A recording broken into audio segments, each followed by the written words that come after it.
Hello everybody and welcome back to the State of the Web. My guest is Andrew Betts. He's a technical product manager and developer advocate at Fastly, and today we're talking about a bit of web metadata that is becoming ever more important to web performance and security, HTTP headers. Let's get started.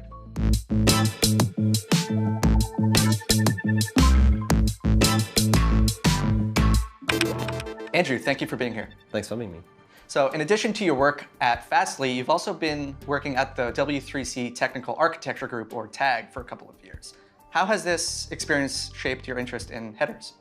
So I was on the TAG for a couple of years until January this year, and the purpose of the TAG really is it's a review body. So working groups that are either at W3C or other standards bodies will come up with some new feature that they want to add to the web platform. And they will take that spec to the TAG for feedback. The TAG has a broad membership. It's just people who have a lot of experience in a variety of different ways related to the web. So we're in a good position to give people feedback on a spec proposal. And I found that a lot of the proposals that were coming to us for review were not just things like new elements or new JavaScript APIs, but they were actually new HTTP headers. And that was interesting to me because it felt like this wasn't an area that we were seeing a lot of innovation in, and actually there is a lot of standards work going on. So that was particularly interesting. Also, I work for Fastly, and we're an edge network. We process a lot of traffic that goes through the edge of the internet, and we let developers manipulate that traffic in various ways. And one of the most popular things that people like to do is to add and remove HTTP headers to optimize security and performance and that kind of thing. So there's a professional interest there as well. I guess the thing that really sparked my, sort of prompted me to do this research was that I was having a conversation with Steve Souders, who used to work for Google and before that at Yahoo, and he's written various books on web performance. And he said to me that he's been using the same technique for about a decade to clear an object out of the browser cache. So you serve a JavaScript or a CSS or something with a very long cache time, and you suddenly want to clear it from your end user's browser cache. How do you do that? And he has this hacky technique for doing it, and he said to me, Andrew, there must be a better way of doing this now. I haven't done any research into this for several years. And I said, well, have you heard of clear site data, which is a new HTTP header? And you send this on any response, and it clears your entire origins cache. And he said, wow, no, I haven't heard of that. So I thought, that's interesting. So if Steve Souders hasn't heard of this, then maybe we need to do a better job of communicating some of these new headers. So I think most people's familiarity with the cutting edge of HTTP is probably HTTP 2. Is this an incremental improvement over HTTP 1.1, or is there like something brand new in here that is totally like revolutionary? So I guess it's both, really. So in some ways H2 is just solving problems better than that we've progressively been solving better and better in H1.1. So when HTTP was first invented, you needed a separate TCP connection for every request and response, and today that would just not work, right? There's hundreds of resources on every web page. It would be super slow to have to open a new connection every single time. Then in H1.1 we got Keep Alive, so we were able to reuse the same connection for multiple resources, but they still had to be sequential. So the solution to that was browsers started opening multiple TCP connections to the same origin and parallelizing up to 4 or maybe 6 connections. And that prompted developers to start using techniques like domain sharding, where you would allocate more than one external address to essentially the same server, so that you could pretend that it was multiple servers and then get 8 connections instead of 4. And in H2 we finally do away with that, and we introduce multiplexed requests and responses on one connection. So it no longer matters how many things you're requesting from the same origin. We can interleave those packets in any order. So domain sharding would now be an anti-pattern? Yeah, essentially there should be no reason for anyone to use domain sharding with H2. At the same time, there are things that are being introduced in H2 that are not incremental improvements. They're just completely new concepts, like header compression. So until now, we've been able to compress the body content of a web page using gzip, for example, but that compression is advertised in the headers, so the headers can't be compressed. And that's a shame, because actually the headers are critical content. They come up in front of the content that we need to render the page. So it's important that we get the headers down as quickly as we can, and the headers have also been getting bigger at the same time. So H2 introduces header compression. It also allows for a dictionary to be shared between requests. So on a subsequent request, if your headers are largely the same as the previous one, then they'll all disappear in compression. That, I think, is one of the great improvements in H2 as well. You've also been doing the rounds at conferences recently. You have a presentation titled Headers for Hackers, where you do analysis into the usage of headers on the web. Can you describe your methodology and how you did the analysis? Yeah, so after I was done with this research that I did with Steve on clearing cache in the browser, I was curious to find out, for headers like clear site data and other things, what is their relative popularity? Like some of these best practices are probably being adopted quite well, and some of them may be not showing any adoption at all. And so, the first step to figuring out why is to actually find out what the actual situation is. So HTTP Archive, which actually Steve started and is sponsored by Google and Fastly, is a big database of the top is it 1 million? 1.3 million sites. They're crawled via web page test every couple of weeks, and the entire data set goes into BigQuery. And that includes all the response headers. So I can query across all the headers served on all of those responses, not just on the page response, but all the resources that those pages loaded. And I can get a pretty good picture for what headers are used on the web today. So the web is a pretty wild place. I'd imagine you found some surprises in there. Is that right? I did. And as someone who works with web traffic every day, and also did 2 years in the standards community looking at new headers and web standards, I thought it was unlikely that I would see anything in the top 30 that I didn't recognize. And actually, there was one called P3P that I didn't know what it was, and it was served by around 10% of the responses in HTTP Archive. So I thought, wow, what is this? I looked it up, and it turns out this is a privacy-related header. It was designed as a machine-readable statement of privacy policy, and a user agent, a browser, would surface this to the user in some way. It seems to me, actually, when you read the spec, like a really good idea, and it's a bit of a shame that it never actually took hold. But interestingly, it was implemented in some form by Microsoft in Internet Explorer, and it actually was used to gate access to a small piece of browser functionality. So if developers wanted to use that functionality, they needed to have a P3P policy, but it didn't actually matter what the policy was because it wasn't validated by the browser. So the most popular value for this header in HTTP Archive is the phrase, "This is not a P3P policy." So it's a total waste of space. It is a total waste of space. Wow. Was there anything else that you found? So I guess P3P you could consider to be a really niche find. One of the more common headers is expires. Everybody knows what that means and what it does. It's 80% of the responses in the archive include an expires header. The weird thing is that the vast majority of them are all set to the same date. And it's a very specific date. It's like 4 p.m. GMT, sometime in December 1994. And what is significant about that date? It's the example in the spec. So if you read the HTTP caching spec, there is an example of an expires header, and that is the date that is given. So a couple of things I find interesting about this. The first is that the HTTP date format includes the day of the week. So if I wanted to think of an arbitrary date in the past, and it didn't matter what that date was because I just want to indicate that my document has expired, then I could think of a date in the past, but then I would need to know what day of the week that was in order to form a valid HTTP date. Because I can't do that mentally, it's easier just to copy the example from the spec. The other thing I found interesting was that if people are serving expires headers that intentionally contain a date in the past, then a better practice is to use a more modern header like cache control. And in fact, we quite often see patterns where people include both a cache control header and an expires header. And in those situations, most commonly the expires header will be redundant and will be ignored by the browser. So there really actually is no point in setting that header at all. I see you've also done research into X-frame options. What did you find there? Yeah, so X-frame options is an interesting one because that was one that I was using myself, and I found that it's a very popular header, and it's used to prevent clickjacking essentially. So you set this header if you want to prevent other sites from putting your site in an iframe on their page. And I thought this was best practice.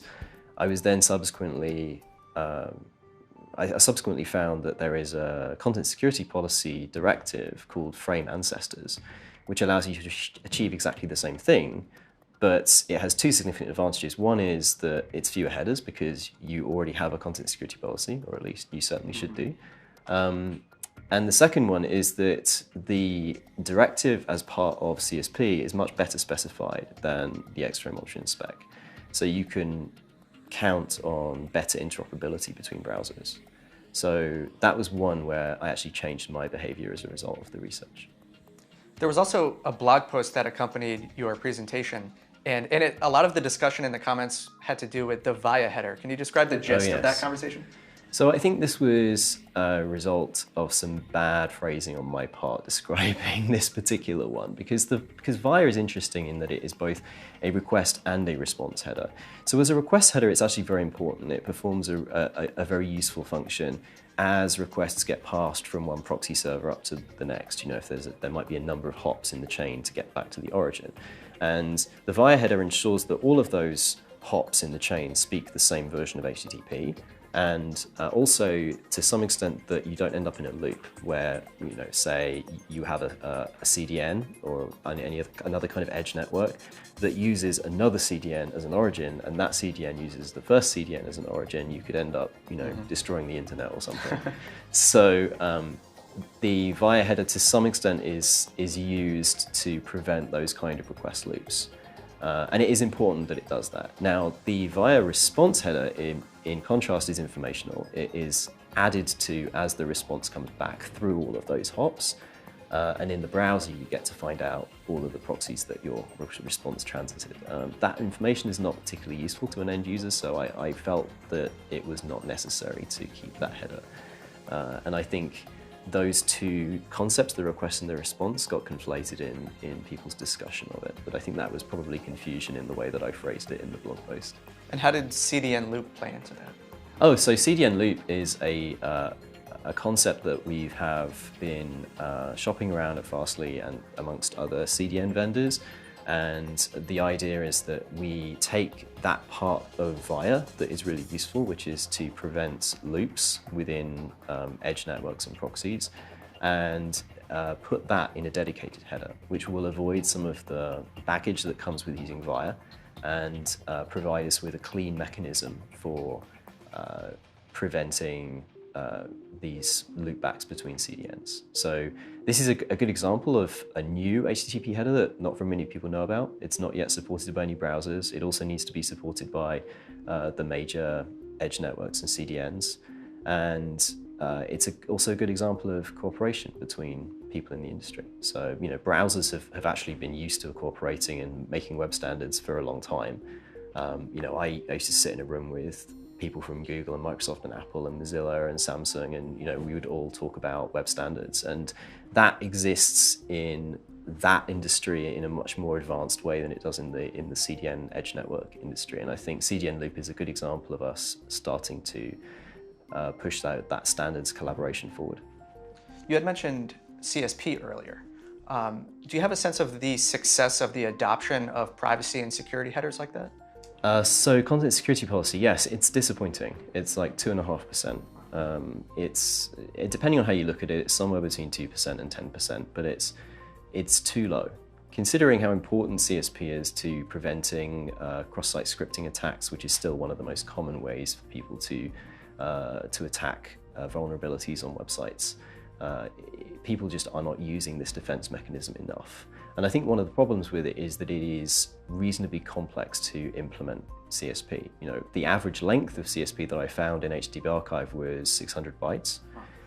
It's one of the longer headers. You know, I used to think that we were committing terrible crimes by having so many cookies on the sites that I used to work on in my previous jobs. And then I realized, you know, that if you serve a content security policy header that's this big, then, you know, that becomes your biggest problematic header. But now that we have header compression, it's not so bad. Well, that does help, and we also might come on to things like origin policy, which help as well. But nevertheless, just writing those 600 bytes is an overhead. And I also found in the archive signs that people are trying to generate these headers automatically, because I found one that was over 10K in size, which was listing, hundreds and hundreds of advertising third parties that might be loaded onto the page. And, it was probably unnecessary. It was probably something that could have been manually optimized. But I suspect what happens is it's generated automatically and then no one looks at it. So, you get that kind of effect. And that is really terrible, because that header, it needs to be loaded prior to even the first byte of HTML. So, it's stuffing up your critical path. And it's a whitelist. It should be as small as possible so that you're only allowing a certain number of Well, exactly, yes. So CSP is problematic. It's even the 2.5% of websites that implement it often do it in a way that offers them little to no protection, and yet it remains a very powerful tool if used well.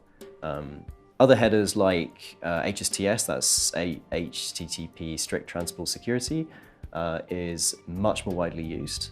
This is a header that forces browsers to connect to your website over TLS, SSL, HTTPS. So even if somebody types in the address of your website with no HTTPS://, which is obviously everyone, the browser will even then make that very first connection to your site over TLS. So you won't need to suffer the latency of a redirect, and also you won't expose your site to that tiny window of opportunity for an attacker to man in the middle of the connection. So HSTS is a really simple thing. Everyone should be using it. And it's very simple to implement. The only value that you give it is a max age. So incredibly simple to apply. And I see adoption is around 20%, which is good. Yeah, exactly. So, as you would expect, it's much easier to implement, so a lot of people are using it. How about refer policy? Yeah, so refer policy is interesting because, where you've got CSP has very low adoption, but it's hard to implement. HSTS, much higher adoption, easy to implement. Referrer policy is also a very important thing to consider, and yet it's very low adoption, about 2%, and it's extremely easy to implement. So that was something that surprised me. And I think the reason for that might be that whilst things like cookies are foremost in the minds of all of us when we're building websites, because we have a lot of legal obligations and compliance that we need to deal with, that sort of aspect of security and privacy is distracting us perhaps from the data leakage that we might be suffering by not setting a referrer policy. And just to be clear, referrer policy is a policy that prevents browsers from sharing the full URL of the page that the user is on when they click off your site to go to an external domain. So if I click a link on your site to, I don't know, to a Wikipedia page that you've linked to, then Wikipedia will see the full URL of the page I was on before I ended up on Wikipedia. Now, maybe that contains some personal data in the URL. Maybe you've included my name or my email address in a query parameter in the URL. And that's the kind of thing that the referrer policy will help to prevent. Gotcha. So what else did you find related to performance headers? So the stuff we've talked about so far, I guess, is mostly security and privacy related. So the headers have also been brought to bear on performance a lot. I think the most important one that we use today is link rel preload. So link is an interesting header because it's incredibly generic. Like, the origins of link are in the semantic web, the idea that you would, as metadata for a web page, you could attach links to the previous and next chapter of the book or whatever it is that this web page is. You could have a link to an index or contents. Now, we don't really use the web like that anymore.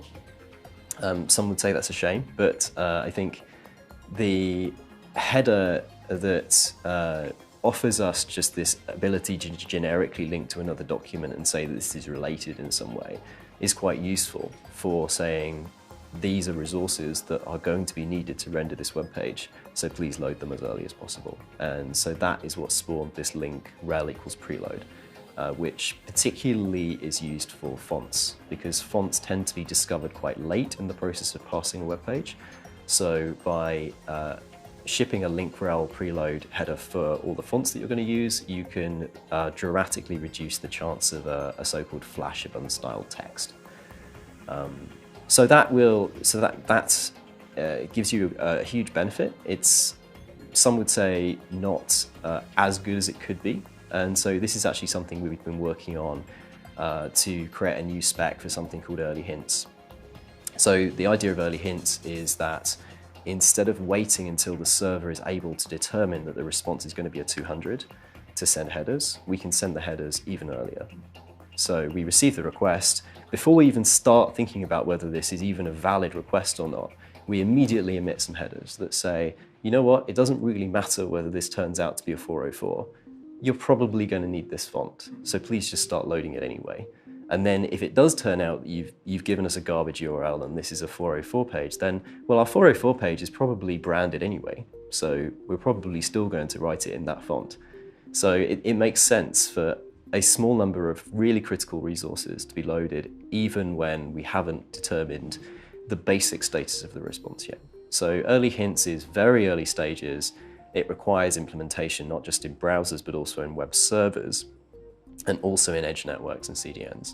So this is a very hard one to ship, but we are excited about it because if we manage to optimize that period of time when we're waiting for the server to think of a response, that is time that is currently really critical because the end user is sitting there waiting for one response and nothing else is happening on the network. So that is time we could really make use of.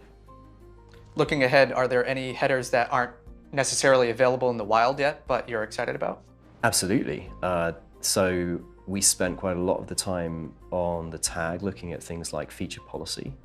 Feature policy I'm incredibly excited about. It will enable us for the first time to start to reduce the size of the web platform, which is interesting because all these standards that get shipped all the time are constantly increasing the size of the platform, adding new APIs, adding new elements, adding new headers, and it's become this fairly unwieldy beast. And also, if you go back and you look at sites that haven't been maintained for a number of years, they might now have security vulnerabilities that they didn't have before because there are whole APIs that have shipped that didn't exist when that site was made.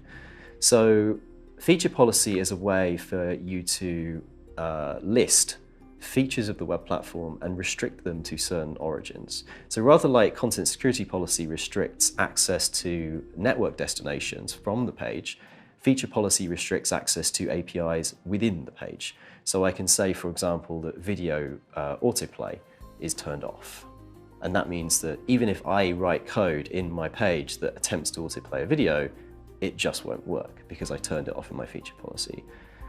Now this is really exciting. It means that not only can we apply some really simple policies to all of the things that would otherwise trigger user permission prompts. So things like notifications. Everyone's starting to be familiar with all these pages that, on page load will immediately say, can we send you notifications? It's a terrible anti-pattern. Obviously, I've no idea whether I want notifications from a site that I've only just opened in my browser. Sites can start to say, we are a good actor. We are not going to do that by declaring a feature policy and just turning off features of the web that have generally been agreed upon as bad practices. And also we can prevent third parties on the page or maybe our own development teams from accidentally using things that we feel we shouldn't use. In the future, I'm hoping that feature policy will get expanded to include all the kind of patterns that have been maintained since sort of the antiquity of the web, things like document.write or synchronous XHR, which still work, and they still need to work because the web has this philosophy that GeoCities site that you wrote in 1997 should still work.